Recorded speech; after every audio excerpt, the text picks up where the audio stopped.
এই হালটা নিয়ে নেবো? না না, আমরা এসে দিয়ে দেবো তো। না ওরা আসলে ফের নৌকা নিতে পারবে না, হাল্লা করবে। Tata tata. কি বলিস? ঝাড়খণ্ডে পালিয়ে গেছে। হ্যাঁ আপনারা সিধা সেরকম বসে তো নৌকা তো ধরে একটু এদিক সেদিক হবে, কিন্তু আপনারা ভয় পেয়ে এদিক সেদিক হবেন। আচ্ছা একদম, ওটা তো একদিক সেদিক মানে হলে হাতটা ফ্রি করা যাবে না আর কি।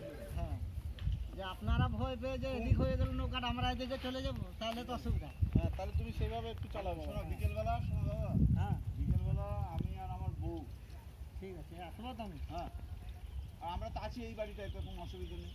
ঠিক আছে আপনার বিকালবেলাও আসবো আমি। ব্যালেন্স কি হয়েছে দেখো ঠিকঠাক? না না ব্যালেন্স ঠিক আছে, কোনো অসুবিধা নেই, আপনার বসে থাকুন, আমি নিয়ে যাবো। আমরা একটু পেছনে যাবো।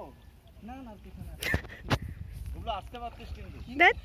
বিকেলবেলা মার সাথে চল। ঢক ঢক ঢক ঢক আওয়াজ হচ্ছে। বিকেলবেলা তুই আমি মা। গেছি না না